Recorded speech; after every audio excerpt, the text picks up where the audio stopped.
అందరికీ praise lord. నేను మీ ఆదల రవి. మనం ఆంధ్రప్రదేశ్లో ఉండి నియోజకవర్గం ఆకువీడిలో జరుగుతున్నటువంటి ఆంధ్రప్రదేశ్ డిప్యూటీ స్పీకర్ అయినటువంటి రఘురామ కృష్ణం రాజు ఆకువీడిలో ఎలాంటి దారుణాలకి పాల్పడుతున్నాడో యావత్ ప్రపంచంలో ఉన్న క్రైస్తవులందరూ చూస్తున్నారు. ఒకవేళ చూడకపోతే చూడాలి, కనిపెట్టాలి. క్రైస్తవ్యంలో ఏం జరుగుతుందో ఒక కంట కనిపెట్టాలి. ఎందుకంటే అది మన ఇల్లు. క్రైస్తవ్యం అంటే మన మన సొంత ఇల్లు. మన సొంత ఇల్లుని, మన సొంత ఇంట్లో ఎవరేం చేస్తున్నారు, ఎవడేం చిచ్చులు పెడుతున్నాడో, ఎవడెక్కడి నుండి వచ్చేస్తున్నాడో చూడాలి మనం. రఘురామకృష్ణం రాజు అనే డిప్యూటీ స్పీకరు ఆంధ్రప్రదేశ్లో ఉన్నటువంటి 113 చర్చిలకి నోటీసులు ఇచ్చాడు. ఎందుకో మీకు తెలుసు, ఒకవేళ తెలియకపోతే చెప్తాను చిన్న లైన్లో. ఆకువీడిలో ఉన్నటువంటి ఎప్పుడో పడాబడి ఉన్నటువంటి రాముని యొక్క విగ్రహం, ఆ విగ్రహాన్ని ఆయన వచ్చి దానికి ఒక పూలమాలేసి అక్కడ ఒక రామాలయం కట్టాలనుకున్నాడు. అక్కడ ఉన్నటువంటి క్రైస్తవులు, ఇక్కడ హిందువులే లేరు బాబు, అందరూ క్రైస్తవ్యంలోనికి వచ్చారు, ఉంటే ఒక్కడి వారు ఎవడన్నా ఉండొచ్చు, అట్లాంటప్పుడు ఇక్కడ రామాలయం దేనికి అనేసి వాళ్ళు అన్నారు. అప్పుడు ఆయన దండలేసి, ఆయన రాజుల వంశానికి చెందినవాడు, మరి ఆంధ్రప్రదేశ్లో డిప్యూటీ స్పీకర్గా ఉన్నాడు, పోలీసులు మనుషులు ఎవడైనా నా మాట చెప్తే వింటారు అనే అహంభావంతో దండ తీసుకొచ్చాడు, వేశాడు. వాళ్ళు క్రైస్తవులు కొంచెం అగ్రెసివ్తో ఆ దండని తీసి పక్కా పెట్టారు. పక్కా పెట్టినప్పుడు విషయాన్ని కులంకుశంగా చెప్పాలి. ఎందుకు కులంకుశంగా చెప్పాలి అంటే అది నీ బాధ్యత. ఎవరి బాధ్యత? ఈ ఆంధ్రప్రదేశ్ డిప్యూటీ స్పీకర్ ఎవరైతే ఉన్నారో ఆయన ఇరు వర్గాలని, క్రైస్తవులని హిందువులని పక్కపక్కనే కుడికి ఎడమకు కూర్చోబెట్టి ఓ విషయం చెప్పాలి ఆయన. అదేంటంటే,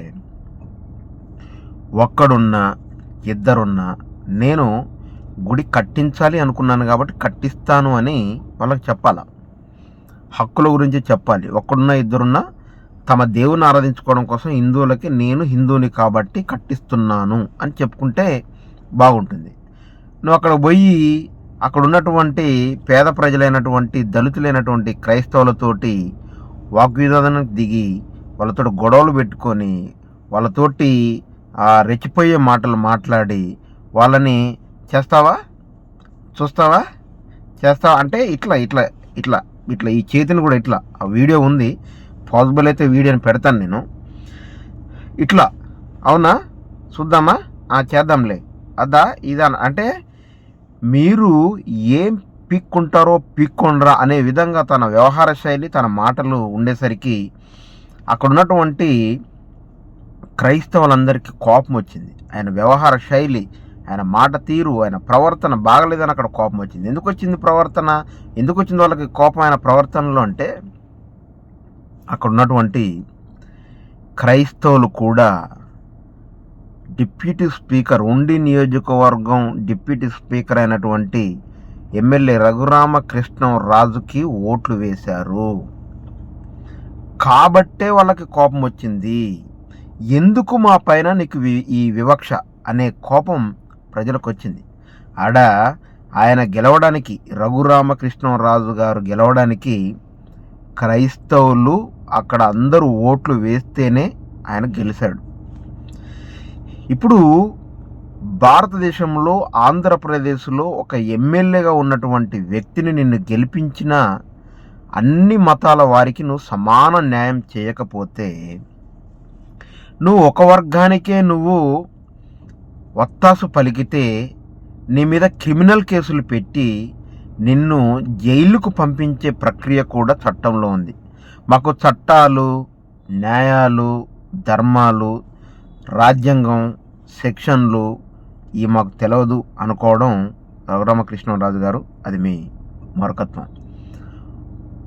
ఎమ్మెల్యేగా మీరు చేయాల్సిన మొట్టమొదటి పని ఏంటంటే అన్ని మతాలను సమానంగా చూడడం.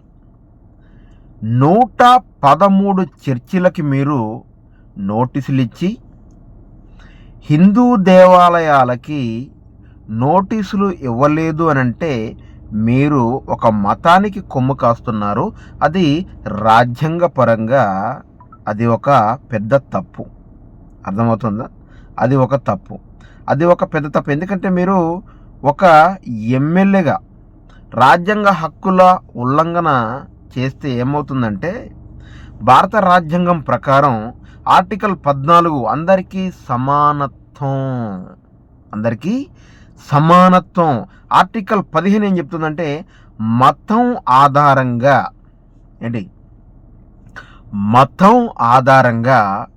వివక్ష చూపించకూడదు. ఎవరు? ఎమ్మెల్యే. మతం ఆధారంగా ఆర్టికల్ 15 చెప్తోంది, మతం ఆధారంగా వివక్ష చూపించొద్దు అని ఆర్టికల్ 15 చెప్తోంది. ఆర్టికల్ 14 ఏం చెప్తోందంటే అందరికీ సమానత్వం అనే విషయాన్ని చెబుతోంది. ఆర్టికల్ 25 ఏం చెప్తుందంటే మత స్వేచ్ఛ అనేది చెప్తుంది.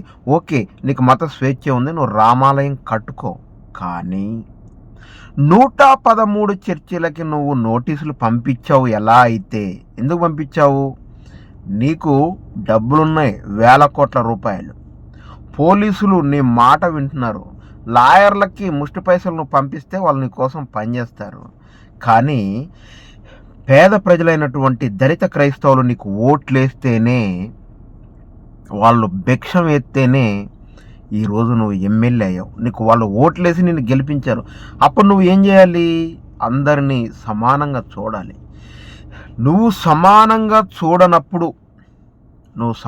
చూడనప్పుడు నీకు ఆ ఎమ్మెల్యే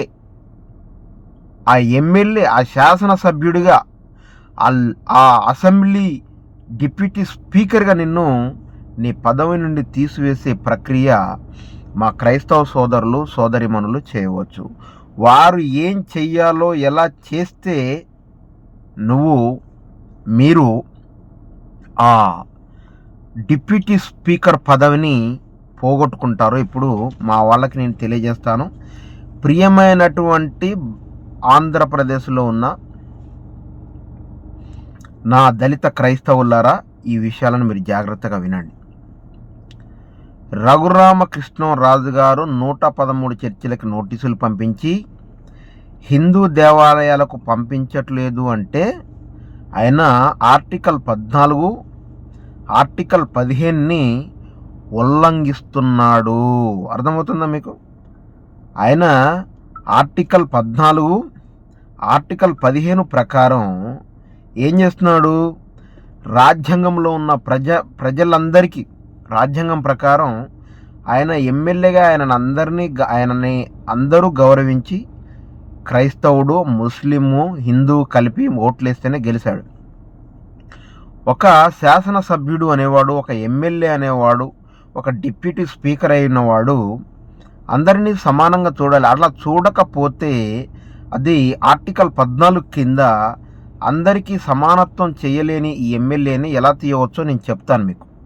ఆర్టికల్ 15 ప్రకారం మతం ఆధారంగా వివక్ష చూపిస్తున్న ఈ డిప్యూటీ స్పీకర్ని పదవి నుంచి ఎలా తీయచ్చో నేను చెప్తాను.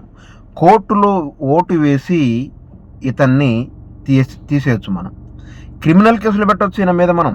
ఎందుకంటే మత విద్వేషం రేపే ఇటువంటి వాడిని క్రిమినల్ కేసులు పెట్టి కూడా మనం తీసేయచ్చు. అతనిపై క్రిమినల్ కేసులు పెట్టి ఐపీసీ సెక్షన్ 153A అనే ఒక సెక్షన్ ఉంది, 295A అనే ఒక సెక్షన్ ఉంది. ఇలాగే ఇంకా చాలా సెక్షన్లు ఉన్నాయి. ఇటువంటి సెక్షన్లు పెట్టి కూడా మనం అతన్ని తీసేయవచ్చు. ఎన్నికల్లో ఈయన మనకి ఎన్నో మాయమాటలు చెప్పి, ఎన్నో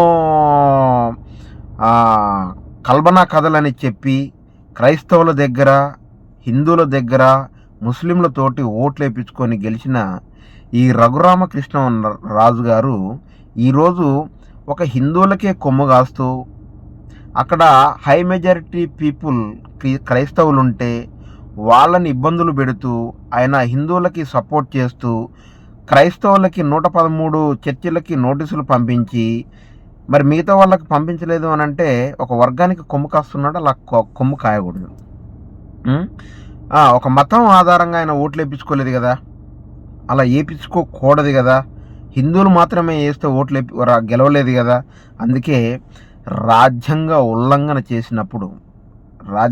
యొక్క ఉల్లంఘన చేసినప్పుడు ఆయనని తీసివేయచ్చు. మనం ఏం చేయొచ్చు అంటే గవర్నర్కి ఒక పిటిషన్ రాయొచ్చు, ఒక ఫిర్యాదు చేయొచ్చు.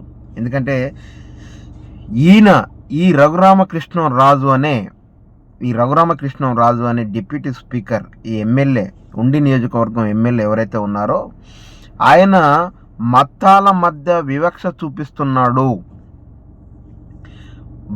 మన హిందువులకి కొమ్ము కాస్తున్నాడు. అలా ఒక ప్రజల కోసం పాటుపడవలసిన ఒక శాసనసభ్యుడైనటువంటి ఈ రఘురామకృష్ణరాజు, ఎమ్మెల్యే అయినటువంటి ఈ రఘురామకృష్ణరాజు, డిప్యూటీ స్పీకర్ అయినటువంటి ఈ రఘురామకృష్ణరాజు, ప్రజలందరికీ సమానత్వం చేయాల్సిన ఈ రఘురామకృష్ణరాజు 113 చర్చిలకి నోటీసులు పంపించి హిందువులకి ముస్లింలకి పంపించలేదంటే వివక్ష చూపిస్తున్నాడు. ఇలా మీద క్రిమినల్ కేసులు పెట్టి హైకోర్టులో ఈయనని జైలుకు పంపించి ఈయన పదవిని పీకేసే ప్రయత్నం మనం చేయవచ్చు. మత విద్వేషాలు లేపితే క్రిమినల్ కేసులు పెట్టి ఈయనని తన పదవి నుంచి, తన ఎమ్మెల్యే పదవి నుంచి పీకేసే ప్రయత్నం చేయొచ్చు. ఒక మతాన్ని టార్గెట్ చేసి ఒక మతానికి ఒత్తాసు పలికే ఇటువంటి వ్యక్తిని మనం రాస్తారోకాలు, ధర్నాలు, మీడియాని తీసుకొచ్చి మనం మీడియాతో ఒత్తిడి తీసుకొచ్చి ధర్నాలు చేసి రాస్తారోకాలు చేసి అవిశ్వాస తీర్మానం అంటే అది ఇప్పుడు అంటే ఒక వ్యక్తి మనకు నచ్చలేదు. అవిశ్వాస తీర్మానం ఒకవేళ భారతదేశంలో లేకపోయినా, అది ఒకవేళ ముఖ్యమంత్రుల వరకు వర్తించిన, ఎమ్మెల్యేలకి వర్తించకపోయినా, మనకి ఆయనకు మన పైన ఉన్నటువంటి అసభ్యకరమైనటువంటి ఆలోచన విధానం, ఒకే మతానికి కొమ్ము కాసే లక్షణం, మరి 113 చర్చిలకి నోటీసులు పంపించే విధానం, మరి హిందువులకి కానీ ముస్లింలకు కానీ ఈయన నోటీసులు ఎందుకు పంపించలేదు, క్రైస్తవులకు మాత్రం ఎందుకు పంపించాడంటే ఈయన హిందూ కాబట్టి. అంటే ఈయనకేంది వివక్ష ఉంది. ఒక మతం ఆధారంగా వివక్ష చూపించే ఆర్టికల్ 15 ప్రకారం ఈయన పైన క్రిమినల్ కేసులు పెట్టచ్చు. ఆర్టికల్ 14 ప్రకారం మతానికి ఇట్లాంటి వాళ్ళు ఒక మతానికి కొమ్ము కాసే విధంగా ఉన్నటువంటి ఈయనని మనం తీయవచ్చు. మనం చేయవలసిన దాదాపు 5-6 విషయాలు ఉన్నాయి. ఒకటి, గవర్నర్కి లెటర్ రాయడం, గవర్నర్కి ఫిర్యాదు చేయడం. ఒక మతానికే కొమ్ము కాస్తున్నాడు, ప్రజాస్వామ్యంలో ఈయన ఎమ్మెల్యే ఎలా అవుతాడు, శాసనసభ్యుడు ఎలా అవుతాడు, డిప్యూటీ స్పీకర్ ఎలా అవుతాడని మనం రాష్ట్ర గవర్నర్కి మనం ఫిర్యాదు చేయడం. లేదా అసెంబ్లీ స్పీకర్కి, అంటే ఈయన డిప్యూటీ స్పీకర్, అంటే ఈయన పైనున్నోడికి స్పీకర్, డిప్యూటీ స్పీకర్, ఆంధ్రప్రదేశ్లో ఉన్నటువంటి స్పీకర్కి కూడా మనం ఫిర్యాదు చేయొచ్చు. అది వాళ్ళ పార్టీ వాళ్ళు మనకు న్యాయం చేస్తారా అంటే చేయరు. మనం చేయాల్సింది ఏంటంటే గవర్నర్కి ఫిర్యాదు చేయొచ్చు. మనం ఇంకోటి ఏంటంటే మనం రాస్తారోకలు, ధర్నాలు చేయాలి. మనం రాస్తారోకలు, ధర్నాలు చేసి ఈయన పైన ఒత్తిడి తీసుకొని రావాలి. మీడియాతోటి మనం మమేకమై ఉండాలి. మత విద్వేషం రేపే ఒక మతానికి కొమ్ము కాసే ఇట్లాంటివన్నీ మనం తీసివేసే ప్రయత్నం 100% మనం చేయొచ్చు. నినాదాలు చేయవచ్చు. మనం మీడియా ద్వారా పెద్ద వారికి మనం బుద్ధి చెప్పి ఖండించి బుద్ధి చెప్పాలి అని అంటే మనం సాక్ష్యాధారాలు మనకి కావాలి. సాక్ష్యాధారాలు అంటే వీడియోలు, ఆయన మాట్లాడినటువంటి వీడియోలు, మన దగ్గర ఉన్నటువంటి ఫోటోలు, మన దగ్గర ఉన్నటువంటి ఆడియోలు, పోలీస్ కంప్లైంట్స్, హైకోర్టులో పిటిషన్ వేయాలి. మనం మీడియాని, హ్యూమన్ రైట్ని మన వశం చేసుకోవాలి. మనం హ్యూమన్ రైట్స్ వాళ్ళని పట్టుకోవాలి, పోలీసుల్ని పట్టుకోవాలి, గవర్నర్ తోటి ఫిర్యాదులు వేయాలి, స్పీకర్కి వేయాలి, రాష్ట్రంలో ఉన్నటువంటి ముఖ్యమంత్రికి, ఉప ముఖ్యమంత్రికి, అందరికీ ఆంధ్రప్రదేశ్ మొత్తం ఏమర్థం కావాలంటే ఆంధ్రప్రదేశ్లో మత విద్వేషాలు లేపుతున్నారు చంద్రబాబు నాయుడు, లోకేష్, పవన్ కళ్యాణ్, ఇటువంటి ఎమ్మెల్యేలు, స్పీకర్లు, డిప్యూటీ స్పీకర్లు ఒక మతానికి కొమ్ము కాస్తూ వేరే మతాలని హింసిస్తున్నారని మనం రీకాల్ సిస్టమ్ అనేది ఒకటి ఉంది, కానీ అది ఆంధ్రప్రదేశ్లో లేదు. భారతదేశంలో కొన్ని రాష్ట్రాలలోనే ఉంది. రీకాల్ సిస్టమ్ ద్వారా ఒక ఎమ్మెల్యేని లీలగా తీసి పారేయచ్చు. రీకాల్ సిస్టమ్ అనేది ఒకటి ఉంటుంది. ఆ రీకాల్ సిస్టమ్ ద్వారా ఎమ్మెల్యేని అవలీలుగా తీయొచ్చు, కానీ అది ఆంధ్రప్రదేశ్లో లేదు. అది అమెరికా లాంటి పెద్ద సంయుక్త దేశాలలో, పెద్ద దేశాలలో ఉంది. భారతదేశంలో కూడా కొన్ని రాష్ట్రాలలో ఉంది అని మనకు తెలుస్తుంది. కానీ ఇప్పుడు మనం చేయాల్సిన మొట్టమొదటి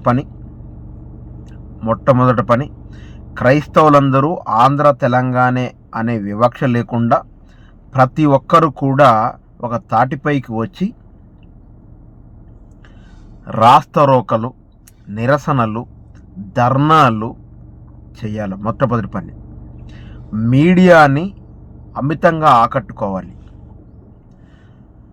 మానవ హ్యూమన్ రైట్స్కి మనం పిటిషన్ ఇవ్వాలి. 113 చర్చిలకి నోటీసులు ఇచ్చిన ఈ రఘురామకృష్ణంరాజు హిందువులకు ఎందుకు నోటీసులు పంపించలేదో మనం క్రిమినల్ కేసులు రఘురామకృష్ణంరాజు పైన పెట్టి కోర్టులో కనుక మనం గెలిస్తే ఇటువంటి ఒకే మతానికి కొమ్ము కాసే ఇటువంటి ఎమ్మెల్యేలని ఇట్లా అవలీలగా తీసేయచ్చు. కాబట్టి మనం చేయాల్సిన 5-6 పనులు నేనైతే ఏదైతే చెప్పానో, ఫస్ట్ క్రైస్తవులు ఏకం కావడం, ఆంధ్రప్రదేశ్లో ఉన్న స్పీకర్కి మనం చెప్పడం, రాష్ట్ర గవర్నర్కి మనం ఫిర్యాదు చేయడం, ధర్నాలు, రాస్తారోకలు, మీడియా, హ్యూమన్ రైట్స్ వీటన్నిటిని పట్టుకొని ఎన్ని అయితే ఉన్నాయో అన్నిటితోటి మనం పోట్లాడి రఘురామకృష్ణరాజు లాంటి తన పదవి నుంచి పీకి వేస్తే ఇంకా భారతదేశంలో ఇట్లాంటి విచ్చలవిడితనానికి ఎవడు ముందుకు రాడు. కోర్టులో కేసులు వేయాలి, క్రిమినల్ కేసులు వేయాలి ఇలా పైన. కాబట్టి యావత్ ప్రపంచంలో ఉన్నటువంటి క్రైస్తవులందరూ ఏకమైతేనే ఇటువంటి సంఘటనలకు మనం ఫుల్ స్టాప్ పెట్టడానికి పని అవుతుంది. నేను గత 6-7 సంవత్సరాల క్రితం హమారా ప్రసాద్ గారు అనేవాడిని ఉర్రూతలు గురించి ఉచ్చల పొప్పించాను, మీ అందరికీ తెలుసు. రోజుకొక ఆడ మనిషి పోతుంది వాళ్ళ దగ్గరికి, రోజు ఒక మగ మనిషి పోతున్నాడు వాళ్ళ దగ్గరికి. నిన్న హమారా ప్రసాద్ అనేటోడు రఘురామకృష్ణరాజు గారి దగ్గరికి పోయి ఫోటోలు దిగుతున్నారంటే కరుడు గట్టిన హిందూ మతోన్మాదులంతా ఆయన చంకలో దూరుతున్నారు, రఘురామకృష్ణరాజు సంకలో. ఎందుకు? హిందూ మత ఉన్మాదులంతా. హమారా ప్రసాద్ అనేటోడు ఎవడు? మత ఉన్మాది వాడు, మత ఉగ్రవాది వాడు. అలాంటి వాళ్ళు, కరాటే కళ్యాణి లాంటి వాళ్ళు, ఇంకా అతి ఉత్సాహ పరులు, మత ఉన్మాదులంతా పోయి రఘురామకృష్ణరాజుకి కాళ్ళకు దండం పెట్టుకొని దీవెనలు తీసుకొని, మేము ఉన్నాం, మీకు తోడుగా మేము ఉన్నాం, మీకేమి కాదు, మీరు చేయాల్సింది చేయండి సార్, అక్కడ కట్టాలి, మన రామాలయం కట్టాలి, కట్టుకో, రామాలయం ఎవరు కట్టుకోవద్దు అన్నాడు. నీకు మత స్వేచ్ఛ ఉంది బాబు, కట్టుకోవద్దని మేము అనట్లేదు. కానీ 113 చర్చిలకు మాత్రమే ఎందుకు ఇచ్చావు నోటీసులు? మత విద్వేషాలు, మత ఘర్షణలు, మతాల పట్ల మతాలకి గొడవలు పెట్టడానికి నీ స్వలాభం కోసం అక్కడికి వెళ్ళి 113 చర్చిలకే నువ్వు నోటీసులు ఎందుకు ఇచ్చావు? హిందువులకు ఎందుకు ఇవ్వలేదు నువ్వు నోటీసులు? ముస్లింలకు ఎందుకు ఇవ్వలేదు నువ్వు నోటీసులు? ఇవ్వాలి కదా. ఇస్తే అప్పుడు నువ్వు శుద్ధపూసవి, నీతిమంతుడివి, యథార్థవంతుడివి, ప్రజల పట్ల, మతాల పట్ల, ప్రాంతాల పట్ల విభజించి పాలించే మనస్తత్వం నీలో లేదని మేము నమ్ముతాం కాబట్టి నువ్వు అలా చేయలేదు. కాబట్టి మతాల మధ్య గొడవలు పెట్టి చిచ్చులు రేపుతున్న ఈ రఘురామకృష్ణరాజు పైన క్రిమినల్ కేసులు పెట్టి మనం గెలిచి ఆయనని తన పదవి నుంచి తొలగించే ప్రయత్నం చేయాలని ప్రతి క్రైస్తవ సంఘాలు, నాయకులు, ప్రతి క్రైస్తవ పాస్టర్ యూనియన్లు అందరూ త్వరపడి మీరందరూ ఇటువంటి వాటికి ఫుల్ స్టాప్ పెట్టుకుంటూ పోతేనే రేపొద్దున వాళ్ళు కూడా క్రైస్తవులు లేస్తారు, మనకి బుద్ధి చెప్తారనే భయంతో కాస్త అయినా వీటికి ఫుల్ స్టాప్లు పెడుతుందని తెలియజేస్తూ, ఏదైనా ఉంటే నాతో మాట్లాడాలనుకుంటే వాట్సాప్లో కింద మెన్షన్ చేసిన నెంబరు, ఆ నెంబర్కి వాట్సాప్లో పెట్టండి లేదా కాల్ చేయండి. నేను ఫోన్ లిఫ్ట్ చేయకపోతే నాకు రోజు దాదాపు కొన్ని వేలల్లో ఫోన్లు వస్తున్నాయి. అన్ని ఫోన్లు లిఫ్ట్ చేసి మాట్లాడలేను కాబట్టి నన్ను కూడా మీరు అర్థం చేసుకోండి. నేను ఒకవేళ లిఫ్ట్ చేయకపోతే బాధపడకండి.